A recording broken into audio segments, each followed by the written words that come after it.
Buddhist stories, the 100-headed fish, the peaceful heaven beings' deeds, and the trial streams are heaven gatherings, part 2 of 8 on Between Master and Disciples, given in English on August 9th, 2015 in Roquebrune, Cap Martin, France.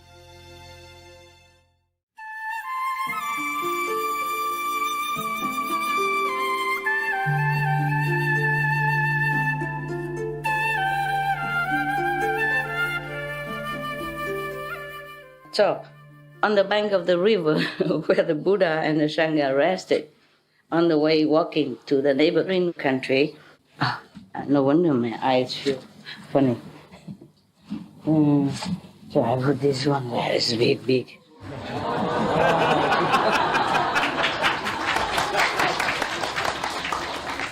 Made in Japan, for book reading. Yeah. Okay. Good. Then I don't have my hands free to express my feelings. Okay. No, I don't need to express it. It's probably more convenient. There are some optic glasses. They just, hang on the neck. And whenever you want, just clasp together, I should go and ask for that, but I don't have a time yet. I don't feel like going anyway if I don't have to. I mean, they're not urgent, and I just don't go. 500 cowboys. The boys would take care of the cows. They're called cowboys, no? Yes. I don't mean Texas. Buddha was not in Texas. At that time, not yet. 500 cowboys and 500 fishermen, yeah. These fishermen, they have 3 kinds of nets. Nah? One net needs 200 people to shred and to pull it. And another one, 300, bigger, yeah. And another one bigger, 500 people in order to manage the net. Must be a very big one, huh? Yeah, very big.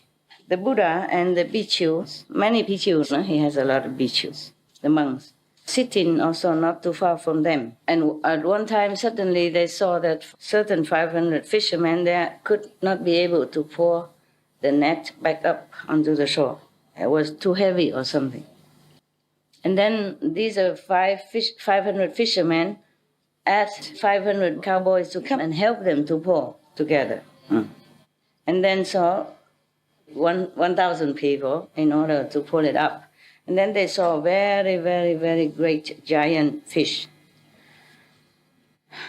On the body of these fish were all kinds of heads of different animals, like the horse's head, the camel's head, the tiger's head, the wolf's head, the pig's head, etc., etc. This was a very strange kind of fish. So they all came and had a look. And then the Buddha also asked Anand to go over there and check it out. And then Anand went over there and saw that. He saw 100 kinds of different animals' heads on this body of the fish. And then he came back to the Buddha and told the Buddha this. And then, of course, he will ask. Anand asked a lot of questions. It's always him who asks. I wonder why nobody else knew how to ask. Yeah, up to now, Up to now, many stories. Most of the stories, always Anand asked the Buddha, why is that? Well, he was clever, even though he wasn't enlightened, but because he was probably busy or being the Buddha's, attendant, he thought he didn't need, yeah? Maybe like that. Possible, it affects. But then later he meditated just for a while alone in the woods after the Buddha's nirvana. He got enlightenment complete right away. So he had it already in him. Just took some time. Yeah? Maybe you all had it and it takes some time. Maybe after I die, then you all go sit in a corner there and then get enlightenment completely. I don't know. All right. And then the Buddha also went there and had a look. And when he went there, he asked the fish, are you Katile? Is your name Katile? And then the fish said, yes, sir. And the Buddha asked, this lifetime you are born as a fish. Do you know next lifetime where you are going? So he said, I have to go to the infinite hell. There is a hell that you will never get out of there, like a life sentence, you know? Yeah. And here is like infinite sentence. Anand and the whole assembly of Bichus did not know why, so of course he asked, Praise be the world honored one. You call this fish Katile. Why? Can you please tell us? And the Buddha said thus, Listen to me, I will tell you the origin of this fish. Yeah. Long, long time ago, at the time of Kaship Buddha, yeah, another Buddha, yeah, before Shakyamuni Buddha, there many decades, many eons ago, another Buddha, yeah. And between there, many more, and before that, many more, and after Shakyamuni, there will be more. It's just at that time, long time ago, at the time of Kaship Buddha, there was a Brahman, the first caste of the Indian four-caste system. Yeah. He had a son, and his name is Katile. He was very intelligent, many talents. And of all the contemporary similar levels of intellectual and talents, he was the first. Oh, I'm sorry, yesterday, by the way, Sariputta, I remember he was not the one with the wisdom sword. It's Manjushri, no? In Vietnam, we call it Vang Thu Bồ Tát, Manjushri. Yeah, he's the one with the swords of wisdom. Is that correct? Anybody know? Yeah? Monk? Manjushri? Yes. With the swords of wisdom. Yes. Not a sword, it's meaning that he can cut asunder ignorance, So just saying that he has the sword of wisdom, but he doesn't use the sword, of course. He doesn't have to use any sword at all, right? Yeah. So Manjushri is number one wisdom. I guess it's not Sariputta. Sariputta is something else. I'm sorry, I'm not a very good Buddhist. I learned some sutras, but then I went to the Himalayas, and then busy meditating, and then busy with you all this time. I had no time to study much. Yeah. I did know before. I did know many. Just I forgot. Nah? I told you already. Even now, I tell you something, and I say, "What did I say?" Getting old.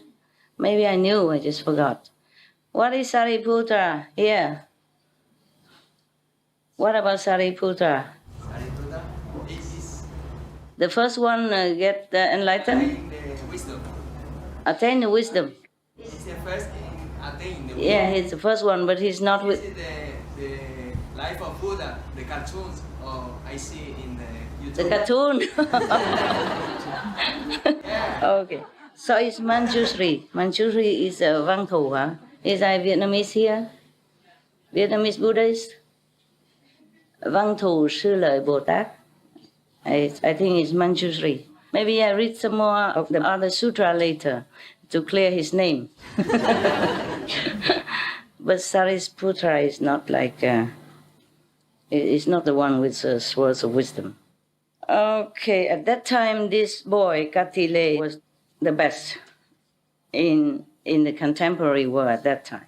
But concerning just the worldly intelligence and knowledge and talent, but compared to the monks of the Buddha, then he knew nothing.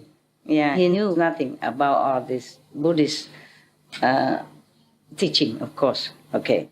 When his father died, he said to him, "My son, you should remember, don't ever try to go and make a discussion or debate with the monks of the Buddha, because these great beings, they have deep and wide wisdom.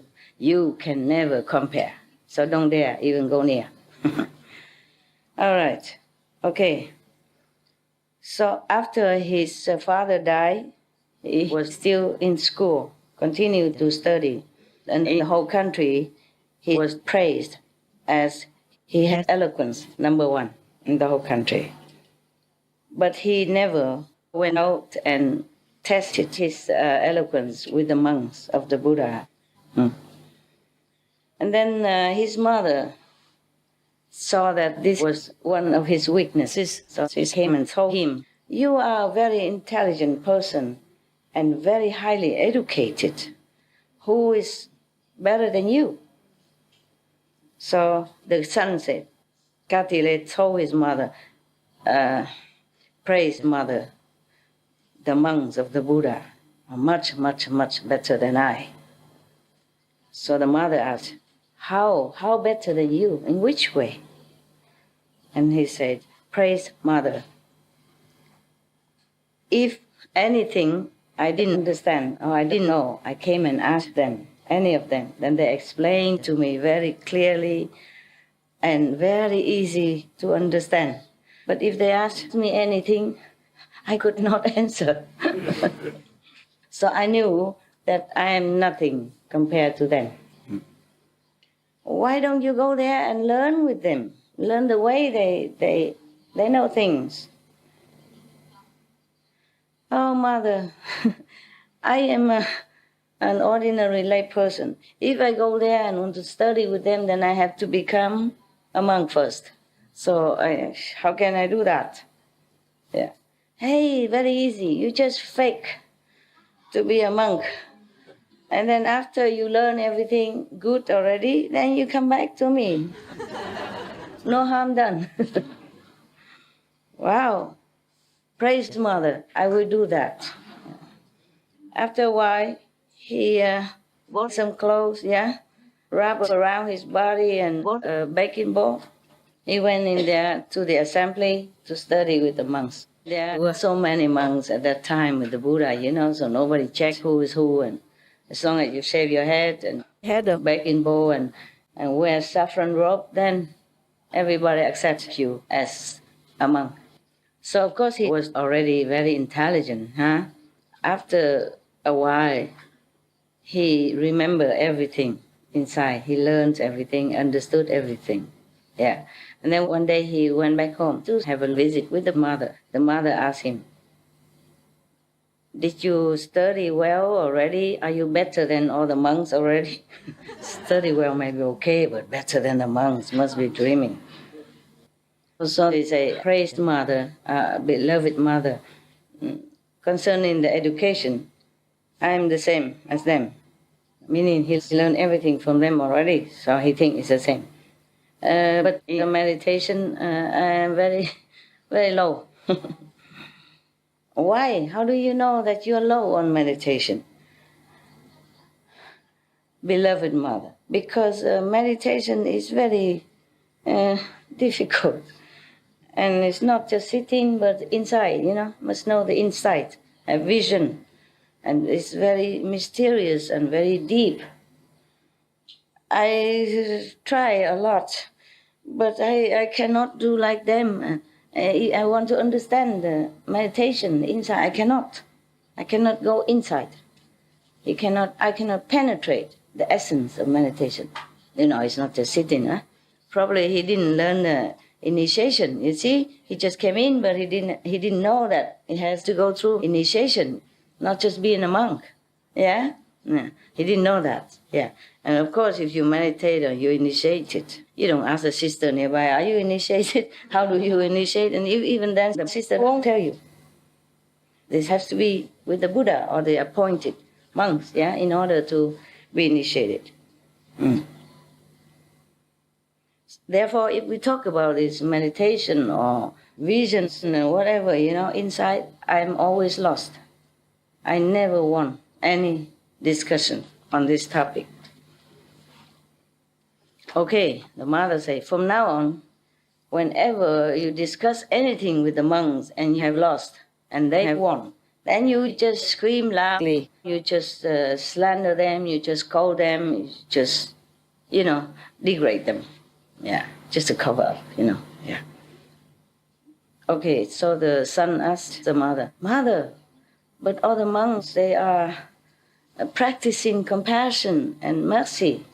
They haven't done any sinful things. Why do you tell me to scold them, degrade them, and yell and, humiliate them? Why? So the mother said, if you're louder and you scream and you yell at them and you degrade them, then you win. And they won't know what to say. They wouldn't know how to answer that. They wouldn't yell at you, they wouldn't degrade you back. That means you win. Oh, God. What a treasure of ignorance. Yeah, by the way, I forgot to tell you. When you wash your hands, you wash oil into the bucket, right? And then use it for the toilet, right? Or not? Yes. You save water, right? Yes. Okay. Another thing, whoever has the water and electricity ability should buy those filters, put it on the tap. And then whenever you open, you turn it to the filter side, turn this side and you can wash as normal. Turn to the filter side, then you have filter water. You can drink straight, direct, because it's very clean. That's why I drink every day. I don't cook water. Unless I don't have any filter, I don't cook. Or if I don't have a filter, then I use a cloth or something to filter, okay? So here is, of course, it's not as good as if you use a cloth because we don't have to buy one more extra, but it's okay. One filter like that attached to the tap, you can use for 3 months, regardless of how much water you use. You just use it and drink anytime you want. Just go in the bathroom, turn on the tap, push it to the filter side, and drink. I do that all the time, okay? The more simple, the better, that's all. Not because I'm lazy. I have a kettle, stand still and all that. I do it only now and then. When I need to drink something hot to cleanse the throat, or when I have customers, I have friends, then I cook tea for them or something like that. Then I use the kettle.